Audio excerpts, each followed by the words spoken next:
They say bullies thrive until someone finally pushes back. For years, one HOA board member ruled her block like a tyrant, until a homeowner trapped her car inside his garage and turned the entire street against her. Picture this. You've just crawled through Dallas traffic for nearly an hour. Your head's buzzing from back-to-back meetings, and all you want is to pull into your garage, kick your shoes off, and breathe in the comfort of your own home. That's the scene for Thomas Green, a 42-year-old project manager who'd worked a 12-hour day and couldn't wait to collapse on his living room couch. But the second he hit the opener and the garage door creaked up, his evening spun into something he could never have predicted. Because sitting inside his garage, his space, attached to his house, was a spotless white SUV, angled like it owned the spot. Thomas froze for a second, gripping his steering wheel. His first thought wasn't anger, but confusion. Was it a delivery mix-up? A friend stopping by in an emergency? But no one had texted, no one had called, and no one should have had access to his locked garage. Thomas killed the engine of his grey Ford F-150 and climbed out, scanning the SUV like it might offer answers. Texas plates, luxury trim, and a vanity tag that read HOAPWR. His stomach turned. He didn't even need to check twice. Everyone on Willow Bend Drive knew that plate. The vehicle belonged to Patricia Vaughan, the sharp-tongued, clipboard-wielding woman who ran their HOA meetings like a personal kingdom. Thomas muttered to himself, "You've got to be kidding me." He yanked open the door that connected the garage to his house, half expecting Patricia to be waiting inside with one of her smug explanations. Instead, silence. The smell of motor oil and cedar shelves filled the air, reminding him that this was his sanctuary, his workshop, his storage, his domain. The thought of her SUV planted in the middle of it felt like an invasion. Moments later, a voice floated up from the driveway. "Oh, Thomas!" "You're home sooner than I thought." Patricia strolled up in a bright floral blouse, clutching a manila folder under her arm. She looked like she was headed to another HOA hearing, ready to hand out violations. Except now, she was the one trespassing. "Patricia," Thomas said, his voice low and controlled. "What is your car doing in my garage?" She tilted her head, not a hint of shame in her eyes. "I just needed the space for a few minutes. The landscapers are blocking my driveway again, and I couldn't be late for a Zoom call with the board." "You don't mind, do you?" Thomas let out a short laugh, not amused in the slightest. "You parked inside my garage." "Not my driveway. My garage. Do you understand how insane that sounds?" Patricia waved her hand like she was brushing away a leaf. "Don't exaggerate. It's just for a moment. I knew you wouldn't care. You're always reasonable at the meetings." Her tone had that mix of charm and command she used on neighbors when she wanted compliance. But Thomas had heard too many stories. Patricia writing up families for leaving trash cans out 2 hours late, fining people for Christmas lights that stayed up past New Year's, and berating teenagers for playing basketball too close to her yard. "Reasonable?" Thomas repeated. "Patricia, this isn't about being reasonable. You broke into my garage and parked here like it's a public lot. That's trespassing." Her smile faltered, just for a moment, then snapped back. "Now let's not use ugly words like trespassing. We're neighbors. The HOA encourages us to share resources." "Resources?" Thomas stepped closer, his voice firm. "My garage isn't a community park. It's my property. You crossed the line." For the first time, Patricia's eyes darted toward the SUV, as if she realized the weight of what she'd done. But instead of apologizing, she straightened her shoulders. "Thomas, you're making a big deal out of nothing. I'll move the car in a minute. Let's not create drama." That was the thing with Patricia. She created the drama, then blamed others for reacting to it. And Thomas, exhausted from his day, could feel that line inside him snap. She thought she could control the block, control him, even control his garage. He pulled his phone from his pocket, tapped the app connected to his garage system, and with one calm press, the heavy door began sliding down. The grinding motor echoed like a verdict. Patricia's head whipped around. "Wait, what are you doing?" she demanded. Thomas didn't break eye contact as the door sealed her SUV inside. I'm making sure your little few minutes stay right where they belong, off my property. Her jaw dropped. You can't do that. Watch me, he said, slipping the phone back into his pocket. The garage door thudded shut, leaving Patricia gaping in the driveway. For the first time since he'd known her, she didn't have a quick answer. And Thomas, despite the fatigue in his bones, felt something stir. Maybe a quiet satisfaction, maybe the sense that tonight was about to get very interesting. But Patricia wasn't the type to back down quietly, and Thomas knew the real storm hadn't even started yet. Patricia stood frozen for a beat, staring at the garage door as if she couldn't believe what had just happened. Then her voice shot up an octave, carrying across the manicured lawns of Willow Bend Drive. Thomas Green, open that door right now! My car is in there! Thomas leaned against his truck, arms crossed. His voice stayed calm, but his eyes held firm. Your car is in there because you put it there. I didn't invite it, and I didn't invite you. Now you're going to explain to me why you thought this was okay. Patricia's cheeks flushed red, and she gestured wildly with the folder in her hand. You don't understand, my driveway is blocked. I didn't have time to wait for the landscapers to move their truck. I had a board call. Do you know how important that is? Thomas tilted his head. More important than respecting someone's property? She blinked, faltering for just a second before regaining her stride. You're overreacting. I said I'd only be here a few minutes. Patricia, Thomas said, his tone sharper now. You didn't just park in front of my house. You didn't pull into the curb. You opened my garage door and put your car in it. That's not a misunderstanding. That's you thinking you're above everyone else. The exchange was loud enough to draw the first neighbor out. Across the street, Janice Fuller, a retired nurse with sharp eyes and a memory like steel, stepped onto her porch. She shaded her face with her hand. Patricia, what's going on? Patricia waved frantically at her. Janice, he's got my car trapped in his garage. Can you believe this? Janice leaned on her railing, unimpressed. What was it doing in there to begin with? Patricia's mouth opened, then closed. She forced a laugh, nervous and strained. I just needed a spot for a moment. You know how tight parking gets on this street. Janice's eyebrows shot up. Parking? Patricia, that's his garage, not the grocery store lot. More neighbors began drifting out, sensing something worth watching. The Murphys from the corner, the young couple with twins from next door, even Robert Martinez, who rarely left his garage workshop, wandered out with a rag still tucked in his pocket. Their eyes bounced between Thomas, standing steady, and Patricia, whose hands flailed as if trying to stitch together an excuse. Thomas felt the shift.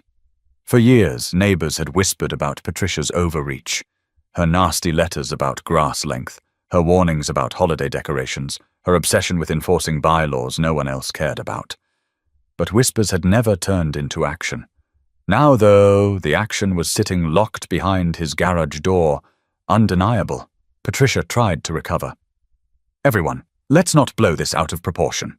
I've always looked out for this neighborhood, you all know that. I make sure things stay orderly. This, she jabbed a finger at Thomas, is unnecessary hostility. Thomas took a step closer, lowering his voice so only she and the nearest neighbors could hear. Hostility is forcing yourself into someone else's home and acting like it's your right. Don't spin this back on me. The way he said it, measured, unflinching, made Patricia falter again. Her confidence cracked, but she quickly turned back to the growing audience, her voice pitching louder. This is harassment! He's harassing me! Janice barked a short laugh. Harassment? Patricia, you're the one who broke into his garage. Don't start twisting words. Robert crossed his arms, grease-stained rag dangling from his fingers. I'd like to know how you even got inside. That garage has a keypad, doesn't it, Thomas? Thomas nodded. Yes, it does. Every head turned toward Patricia. She flushed again, looking anywhere but at the crowd. How'd you get the code? Robert pressed. Patricia stammered. Oh, I might have seen him type it in once. Or maybe it was written down somewhere. That's not the point. But it was the point, and everyone knew it. Gasps rippled through the group. Thomas locked eyes with her. So, not only did you trespass, but you admitted to using a code you had no right to know. Patricia, do you realize what kind of line you crossed? The tension thickened. Patricia, once the queen of the HOA, was standing on the defensive for the first time anyone could remember. She tried to pivot again, her voice shrill now. "You're making a spectacle!" This is exactly the kind of chaos I've always tried to prevent in our neighborhood. Thomas, open the garage and return my car before this gets uglier. Thomas didn't move. You should have thought of that before you put yourself in my space. The garage stays closed until I decide otherwise. Neighbors shifted. Some murmuring in agreement, others just soaking in the drama. Patricia looked around for support, but the usual nods and forced smiles were gone. Instead, she saw raised eyebrows, folded arms, and even a couple of smirks. Her voice broke slightly. "You can't do this. You can't lock me out of my own vehicle." Thomas spoke evenly, his voice carrying over the driveway. "Patricia, I didn't lock you out. You did that the moment you thought my property was yours to use. Now you're going to face the consequences." But instead of backing down, Patricia's pride flared hotter, and Thomas could see in her eyes that she was about to escalate this fight in a way that would drag the entire block into it. Patricia's face tightened, her lips pressed into a line so thin it looked carved into stone. She turned on her heel, pacing a short circle on Thomas's driveway, as if she was building her case in her head. Then she wheeled back around, pointing at him with the same manicured authority she'd used in every HOA meeting. "You have no idea who you're messing with," she snapped. "I've given this neighborhood structure. I've made sure property values stayed high. Without me, this block would look like a junkyard. And this," she waved both arms toward the garage, "is your way of saying thank you?" Thomas didn't flinch. He leaned against his truck, his arms folded. His voice stayed calm, almost measured, but the firmness in his tone cut through the air.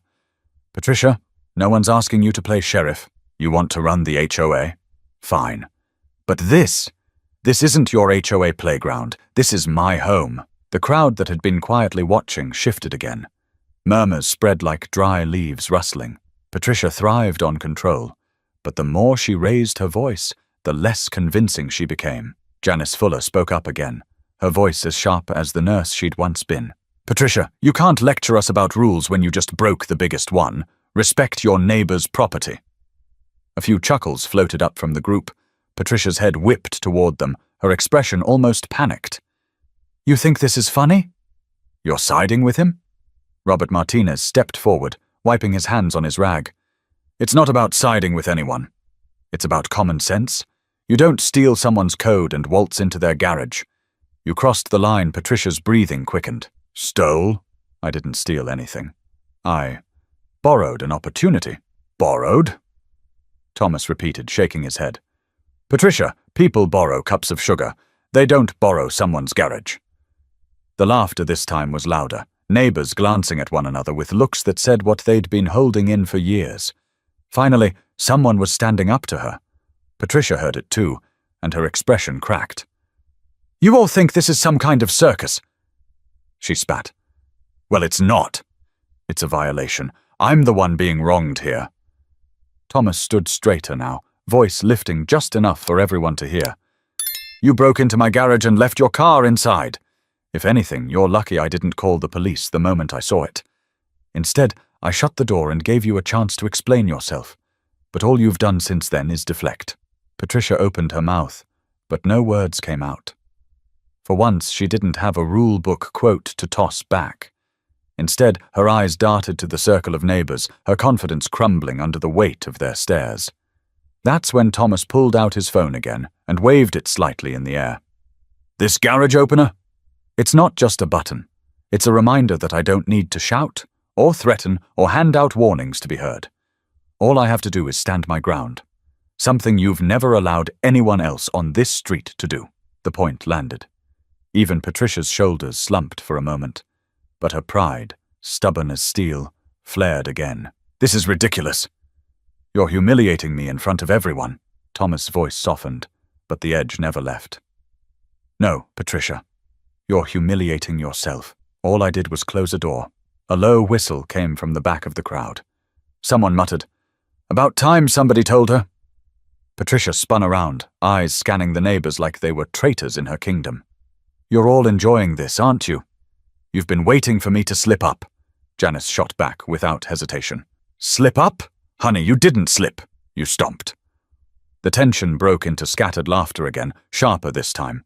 Patricia's cheeks burned red as she fought to regain control. She pointed at Thomas, her voice trembling with fury. If you don't open that garage right now, I'm calling the police. Thomas didn't blink. Go ahead. The words landed like a challenge, and the silence that followed was deafening. Patricia wasn't used to being called on her bluff, not with the HOA board behind her name. She hesitated, phone clutched tight in her hand, but she didn't dial. Thought so, Thomas said, his voice even. Because the moment you do, you'll have to admit to them how your car ended up in there. And you and I both know you don't want that conversation. The neighbors nodded, some with smirks tugging at their mouths. Patricia's power was slipping, inch by inch, and the look on her face showed she felt it too. But if Patricia was anything, it was relentless, and Thomas knew she wouldn't give up without dragging this fight to an even bigger stage. By now, the crowd had doubled. What began as a few curious glances from across the street had swelled into a semicircle of neighbors, some standing with arms crossed, others leaning casually against mailboxes as though settling in for a show. The late afternoon sun dipped lower, throwing long shadows across Willow Bend Drive, and the street took on the hum of gossip and anticipation. Patricia's voice cut through the murmurs, sharp and shrill. Everyone here needs to understand, this is harassment. I've been serving this neighborhood for years. I've made sacrifices, and this spectacle? She threw her hand toward Thomas's garage. This is a personal attack meant to embarrass me. From the middle of the crowd, Sophia Reynolds, a young mother balancing her toddler on her hip, raised an eyebrow. With all due respect, Patricia, nobody forced you to park in Thomas's garage. You did that yourself. Several people nodded, and Thomas caught the faintest smile tug at the corner of his mouth. Patricia, however, whipped her head around toward Sophia, her eyes blazing. You don't understand the pressures of keeping a community running. Some of us take responsibility, even when others don't. Sophia adjusted her toddler on her hip.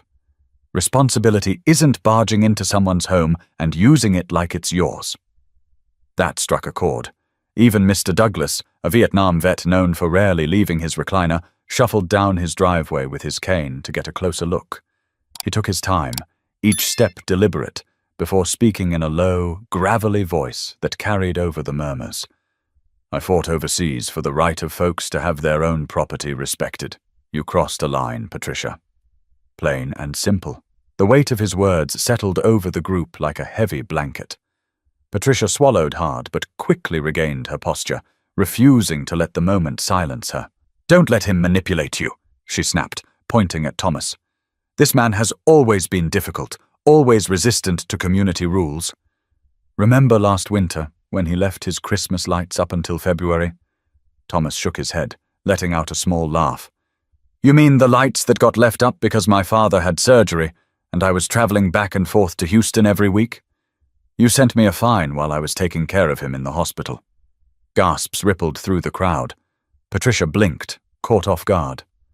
Well, rules are rules, she muttered weakly. Janice crossed her arms. Rules don't excuse cruelty. The shift was undeniable now. What had started as curiosity was becoming solidarity.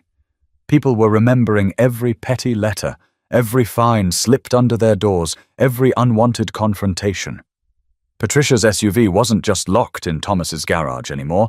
It was symbolic of all the resentment that had been building for years. Robert Martinez wiped his hands on his rag and stepped forward, addressing the group. Look, I've been here 15 years. I've watched Patricia hand out violations like candy. You can't leave a trash can out for 10 minutes without getting a warning. She even fined me for working on my car in my own driveway. Said it was unsightly, Sophia chimed in. She tried to fine us for chalk drawings on the sidewalk. My kids were 5. The neighbors murmured louder, some shaking their heads, others openly laughing at the absurdity. Patricia looked around desperately, trying to claw back control. Listen to yourselves, she cried. I've been protecting this neighborhood. Without me, you'd have overgrown lawns, broken fences, and who knows what kind of riffraff moving in. Thomas raised his voice, steady and clear. Protecting the neighborhood doesn't mean bullying the people who live in it. You keep calling this harassment, Patricia, but the truth is you've been harassing everyone here for years. Tonight, you just pushed it too far." The group fell silent for a moment, the weight of his words settling like dust in the air. Even Patricia's breathing seemed louder than normal, quick and uneven. Then, from the back of the crowd, a voice piped up. Harold Chen, who rarely spoke at meetings but never missed one. "Thomas is right.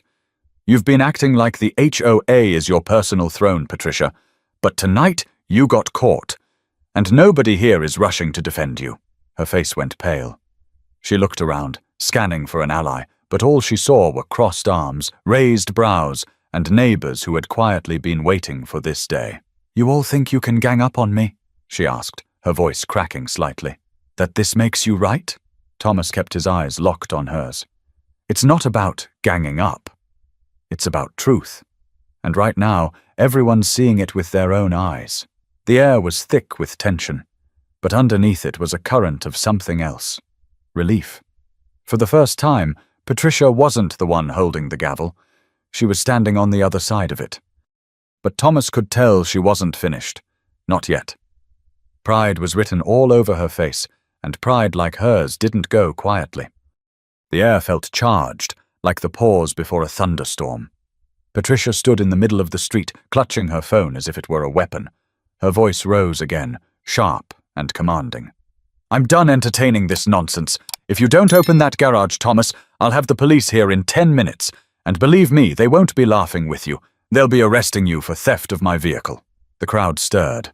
A couple of neighbors exchanged glances. Others waited, curious to see how Thomas would respond. Thomas stepped away from his truck, closing the distance between them. His voice was calm, almost conversational, but loud enough for everyone to hear.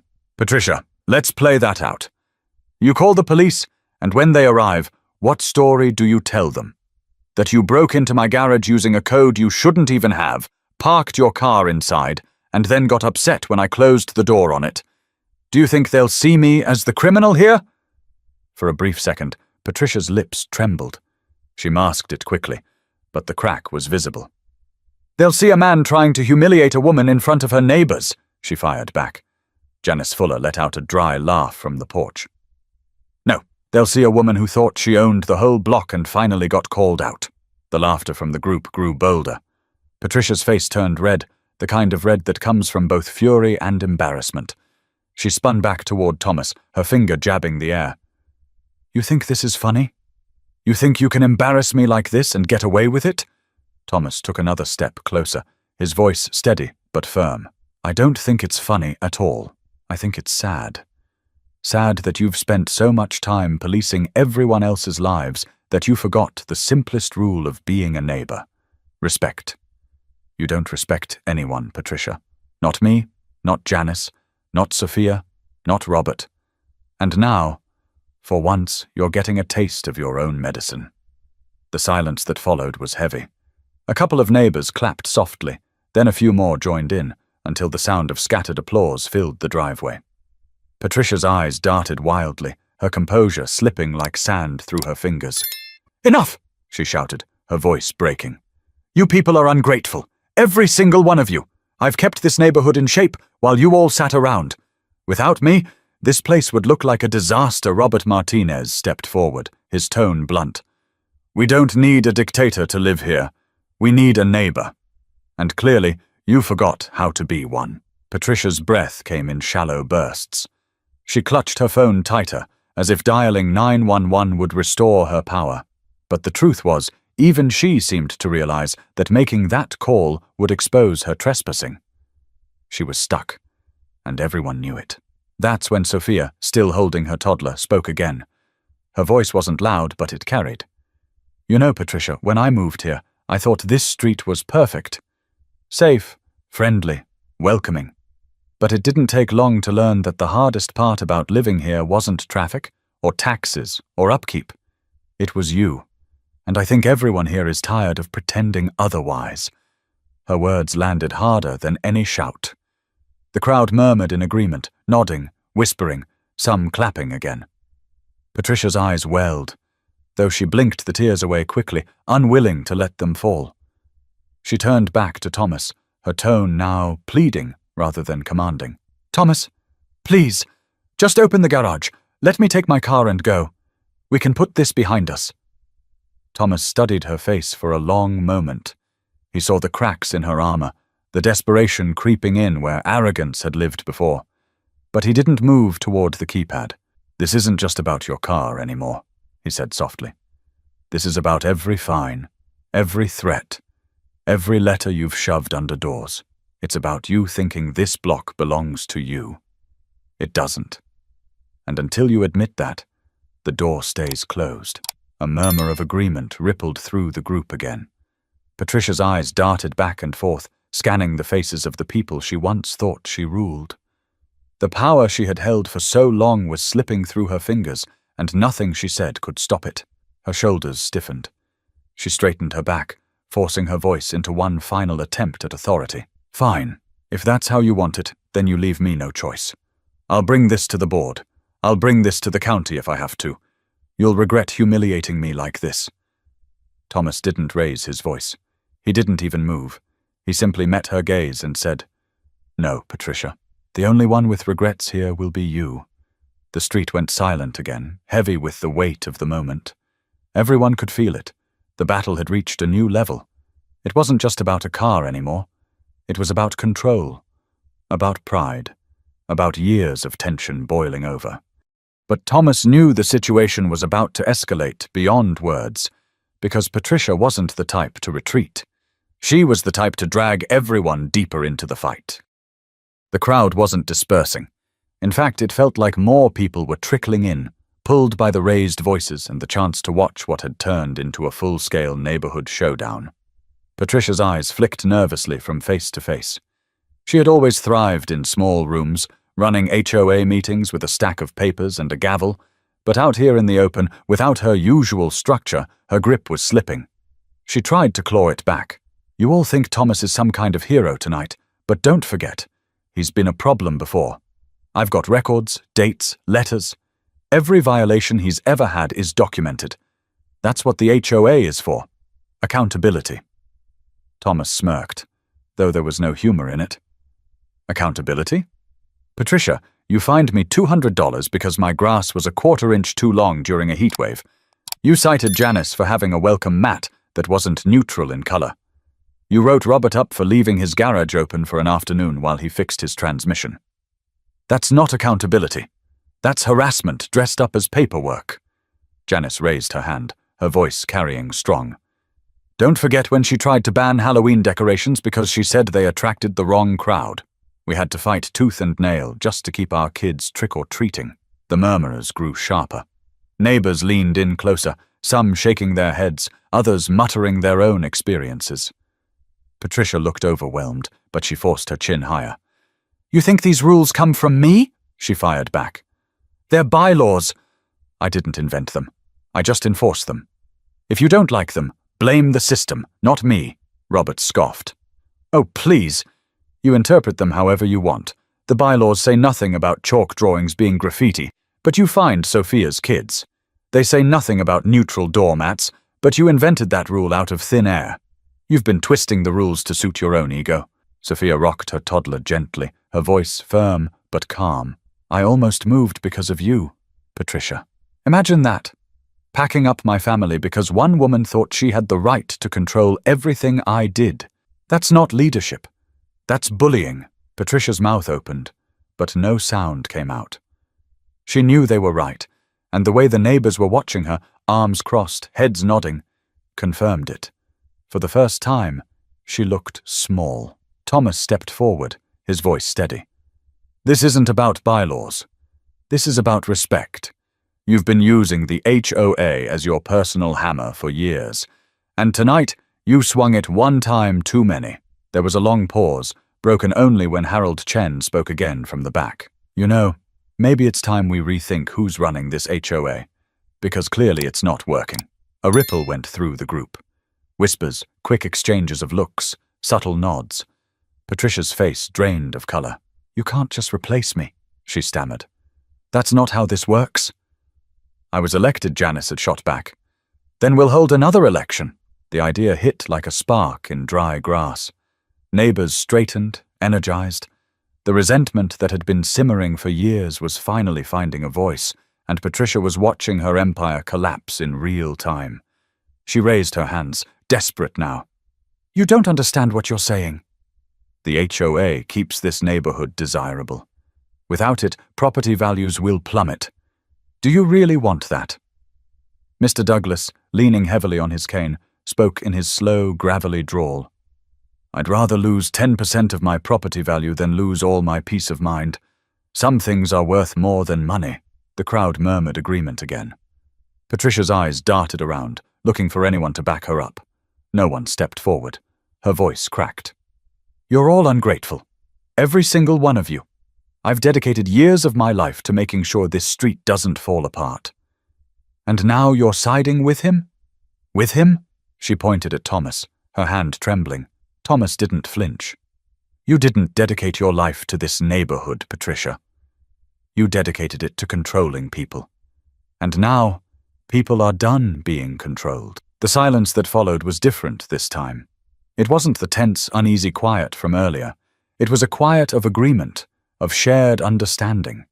Neighbors exchanged glances that said, "Enough is enough." Patricia looked around one more time, her chest rising and falling quickly.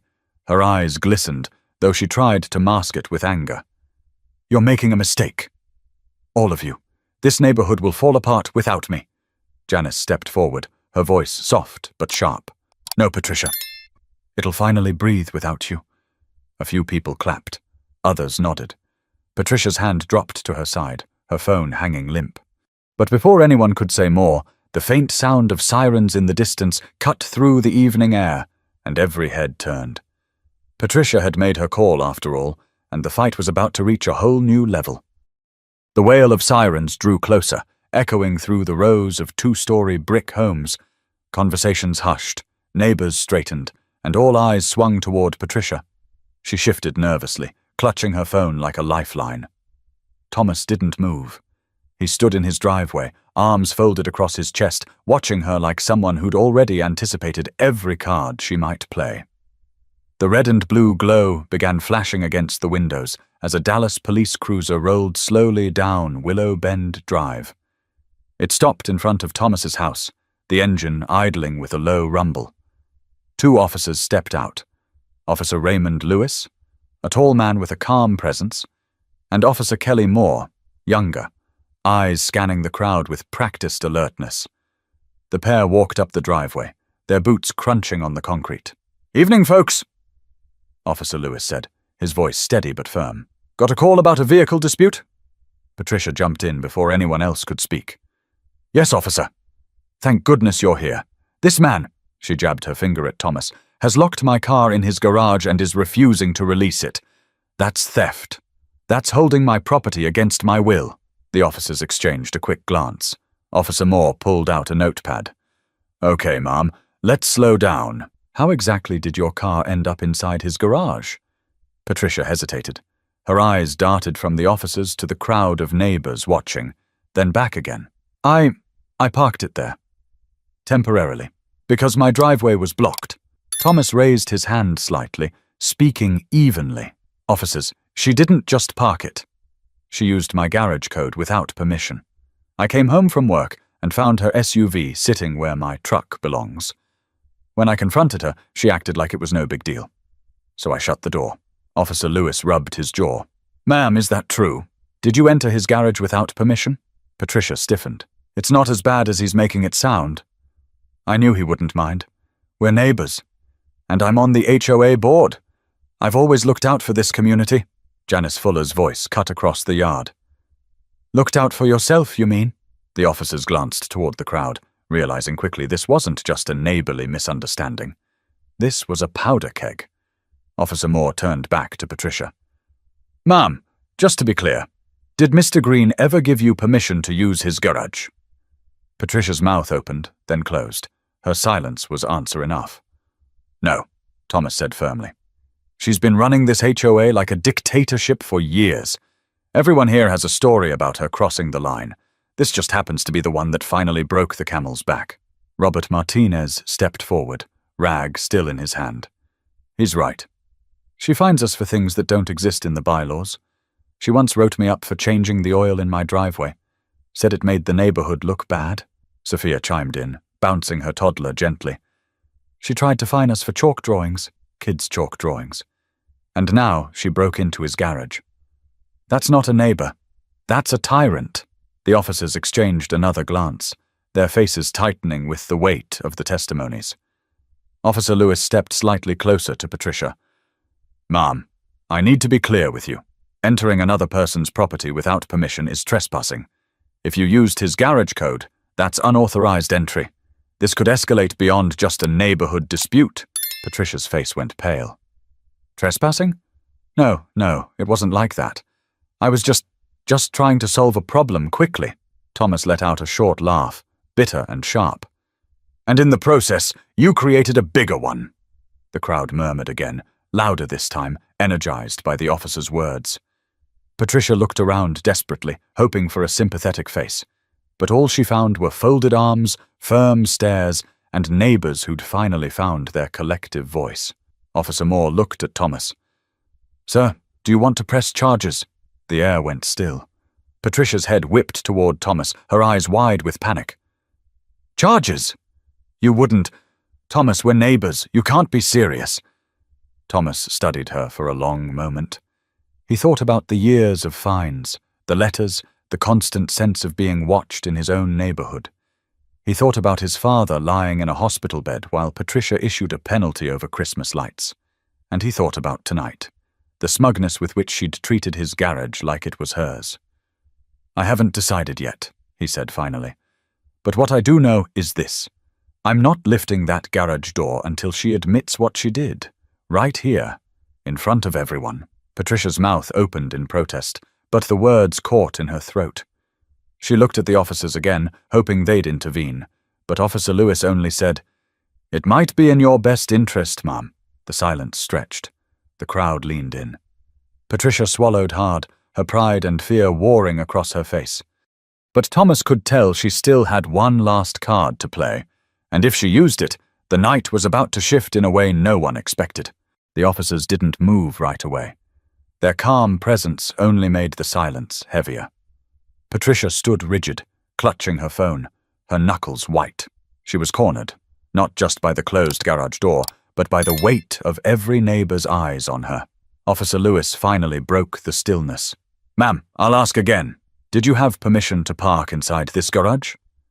Patricia's jaw tightened. Her voice came out shaky but stubborn. I didn't think I needed it. We're part of the same community. We all share responsibilities. I've given so much to this neighborhood. Thomas didn't raise his voice. He simply stepped forward so his words landed directly between her and the officers. Giving doesn't mean taking. You didn't share responsibility tonight, Patricia. You stole my space. You invaded my home. The crowd murmured, agreeing with quiet nods. Even those who had remained silent until now were no longer hiding their feelings. Officer Moore scribbled notes. For the record, ma'am, homeowners associations don't override private property rights. No bylaw allows you to use someone's garage without explicit permission. Patricia's face went crimson. So now I'm a criminal? After all I've done? Janice Fuller leaned on her porch railing, calling out with a dry chuckle. No, Patricia, you're just finally being treated like the rest of us. The laughter rolled through the group, light but cutting. Patricia's head snapped toward the crowd, her eyes glassy with fury, and something else. Panic. Stop laughing, she yelled. You're all acting like children. Don't you see what's happening here? He's humiliating me, and you're letting him. Thomas turned to the officers again. You see? This isn't about rules. It's about control. She can't stand the idea of being wrong in front of people. Officer Lewis nodded slightly. It does appear to be less about a misunderstanding and more about an abuse of trust. The word abuse seemed to hit Patricia like a slap. Her shoulders shook, and for a moment it looked as if she might actually break down. But pride is a stubborn fuel, and hers still burned. Fine, she hissed, her voice trembling. If this is how it's going to be, I'll take this higher. I'll sue the HOA. I'll sue Thomas. I'll sue anyone who thinks they can smear my reputation like this. Robert Martinez barked a laugh. Ooh, us. Patricia, you've been smearing your own reputation for years. Tonight just made it obvious. The neighbors nodded, some even clapping softly again. Patricia's chest rose and fell quickly, her breath ragged. She looked at the officers one last time. Desperate. You can't just let him keep my car locked in there. That's illegal. Officer Moore shook her head. Actually, ma'am, it isn't. The vehicle is on his property, behind his locked garage, because you placed it there without his consent.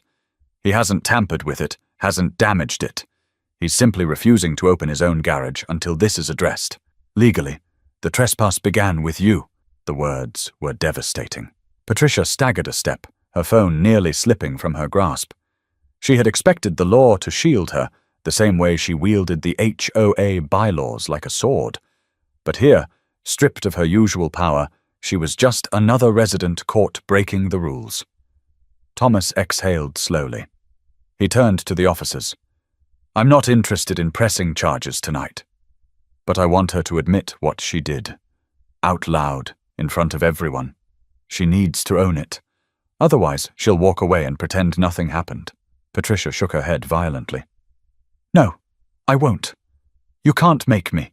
Sophia Reynolds raised her voice from the edge of the group, her toddler now asleep on her shoulder. Patricia, this isn't about what you won't do. It's about what you should do. You've been demanding apologies from us for years over petty nonsense. Maybe it's time you learned what a real apology feels like. The crowd murmured louder, the energy shifting. Patricia's eyes darted from face to face, realizing she was boxed in not by walls, but by the will of the people she once lorded over. Officer Lewis sighed, his voice calm but direct. Ma'am, an apology could go a long way here. It may not erase what happened, but it shows good faith. Right now, you're making things worse for yourself. For the first time all night, Patricia's defiance faltered. Her lips parted, but no sound came. She looked at the garage, then at Thomas, then at the neighbors. Her power, her reputation, her grip on the block, all of it dangled by a thread. The silence stretched painfully long. Finally, she whispered, I'm sorry. It was barely audible. Thomas shook his head, louder, for everyone to hear. Her eyes burned, but she forced the words out, louder this time. I'm sorry. I shouldn't have parked in your garage. I shouldn't have used your code. The crowd erupted, not with laughter this time, but with applause. Some clapped slowly, others more enthusiastically, not because they admired her apology, but because they'd finally seen the queen of the HOA bow her head. Patricia looked crushed, her pride shattered in pieces on the driveway. The officers gave Thomas a small nod, acknowledging his restraint. But Thomas knew this wasn't over. Patricia wasn't someone who could let go, and though she'd apologized tonight, tomorrow could bring an entirely new fight. The applause faded into murmurs, neighbors exchanging looks that carried years of pent-up frustration finally released. Patricia stood frozen in the center of it all, her face blotched with humiliation, her hands trembling at her sides. For the first time since anyone could remember, she wasn't barking orders or brandishing violation slips. She was silent. Thomas turned to the officers, his voice steady. That's all I wanted. Accountability. She's had the power to humiliate people in this neighborhood for years. Tonight, she needed to taste her own medicine. Officer Lewis nodded, his expression professional but sympathetic. Mr. Green, you've made your point. Now, would you like to open the garage so Ms. Vaughan can retrieve her vehicle? Thomas hesitated. The crowd watched closely, waiting for his decision. He glanced at Patricia, who avoided his eyes, staring instead at the pavement, as if she wished it would swallow her whole.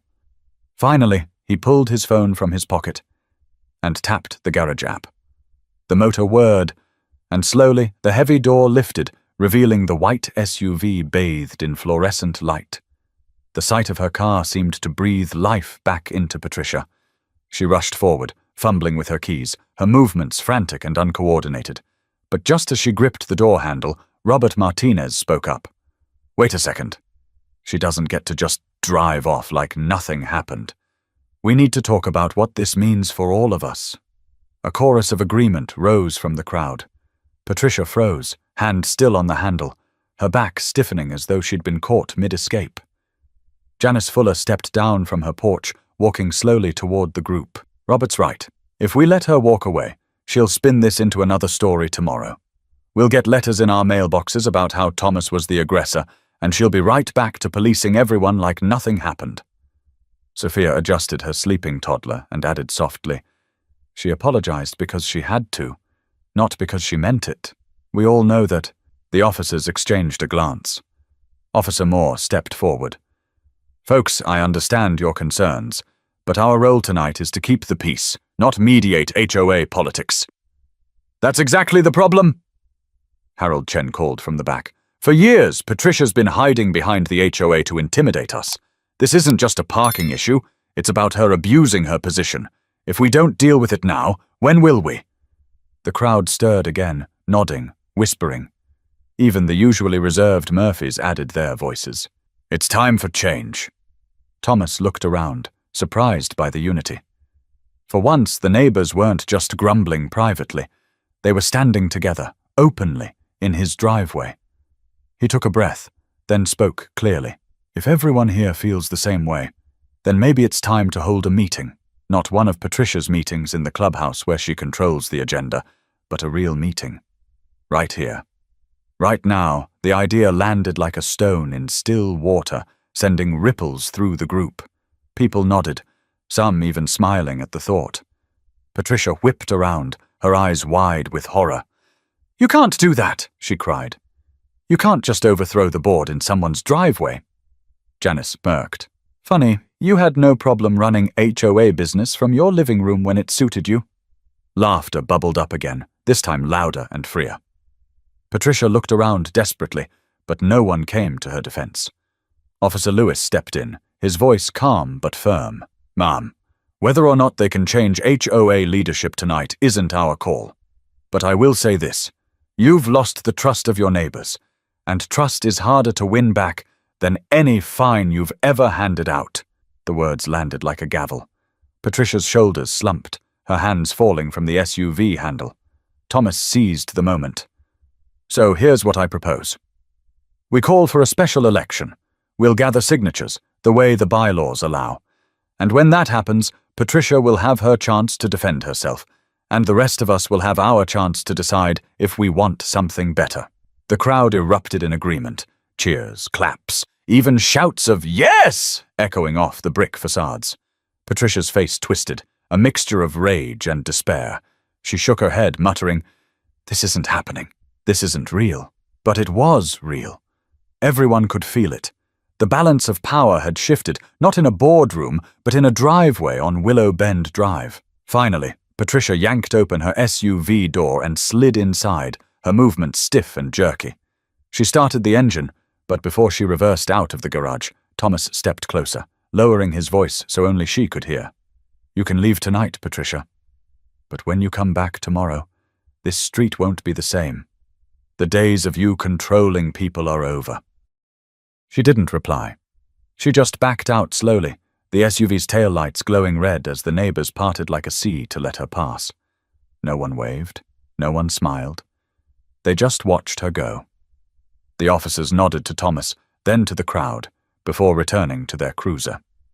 The moment their engine faded down the street, neighbors turned to one another, voices buzzing with energy. Plans were already being whispered, signatures to collect, bylaws to review, new leadership to elect. Thomas stood in the middle of it all, exhausted but strangely light. For the first time in years, the street felt like a community again, not because of rules or fines, but because people had finally stood together. But even as relief washed over him, Thomas knew the story wasn't finished. There was still one last lesson to seal the night, a reminder of what happens when ordinary people decide they've had enough. Long after the cruiser's taillights disappeared, the street remained alive with chatter. Neighbors who had barely exchanged more than a polite wave in years were now clustered in small groups, trading stories, laughing nervously, and planning what would come next. For once, it wasn't about fines or bylaws. It was about people reclaiming their voice. Thomas stood near his truck, leaning back against the cool metal. The adrenaline that had fueled him for the past hour was finally ebbing, leaving behind a tired satisfaction. He watched his neighbors, Robert animatedly telling the Murphys about Patricia's attempt to fine him for unsightly tools, Sophia smiling faintly as she rocked her sleeping toddler, Janice shaking her head with a grin that said, finally. It was a different street tonight. Janice walked over, her steps deliberate, her eyes still sharp. "You know, Thomas," she said, folding her arms, "you didn't just shut that garage door on her car. You shut it on years of nonsense we've all put up with. Took guts." Thomas gave a modest shrug. "I didn't set out to make a stand. I just wanted to come home, park my truck, and rest. But when I saw her car in my space, I realized this wasn't about a parking spot. It was about respect. If I let her get away with that, what would stop her from taking more next time?" Janice nodded, her expression softening. "Sometimes all it takes is one person saying, 'Enough.' And tonight, that was you." Across the way, Robert raised his voice so the group could hear. "We should make it official. Thomas is right. We need a special election. Patricia's had her turn, and she showed us who she really is. It's time for new leadership." Cheers broke out again, louder this time. Neighbors who had been hesitant earlier now clapped, shouted their agreement, and tossed out names of people they'd trust to run things differently. For the first time in years, hope, not fear, was steering the conversation. Thomas let it sink in, a quiet smile tugging at his lips. He hadn't meant to lead anything, but here he was, the one who'd cracked the dam wide open. It was humbling and a little overwhelming. Sophia walked over, careful not to jostle her sleeping child. Her voice was gentle. "Thank you, Thomas. You don't know how many nights I thought about moving because of her. I didn't want my kids growing up feeling like every chalk drawing or scooter ride was breaking some rule. Tonight reminded me that this really can be a good place to raise them." Her words struck deeper than the applause. Thomas nodded slowly. "I just want to live in a neighborhood where we look out for each other, not where we're scared of each other." The group seemed to settle then, the adrenaline fading into relief. People began drifting back toward their homes, some lingering to chat, others already planning to knock on doors in the morning to collect signatures. The street felt lighter, as if an invisible weight had been lifted. When the last of the crowd thinned, Thomas lingered in his driveway. The garage door was still open, the fluorescent lights casting long beams onto the pavement. He pulled out his phone, tapped the app, and with a hum, the door lowered again, this time on his own terms. For a moment, he stood in the quiet night, the crickets chirping faintly in the distance. He thought about Patricia, driving home in silence. Her pride cracked, but her stubbornness likely still intact. He doubted she would disappear quietly, but that no longer scared him. Tonight had proven that when people stood together, even the loudest bully could be silenced. The lesson was simple but powerful. Boundaries matter. Respect matters. And when someone crosses those lines, standing up, even in something as ordinary as a driveway, can ripple outward and change everything. Thomas finally turned toward his front door, shoulders easing for the first time all day. He had work tomorrow, meetings to attend, deadlines to hit. But tonight, he felt something stronger than exhaustion. He felt hope for his street, for his neighbors, for the idea that ordinary people, when pushed far enough, could remind each other what community was supposed to mean. And maybe that was the real victory, not trapping Patricia's SUV in his garage, but showing everyone that they didn't have to live under her thumb anymore. They could choose something better. So if you've ever had a Patricia in your life, someone who thought their authority gave them the right to cross your boundaries, remember this story. You don't need to fight with fists or scream to be heard. Sometimes all it takes is standing firm, saying no more, and letting the truth speak louder than their pride. If this story resonated with you, don't forget to subscribe for more. Because these aren't just tales about neighbors and garages. They're reminders of the choices we all face every day and the lessons we carry forward when we decide to stand up for what's right.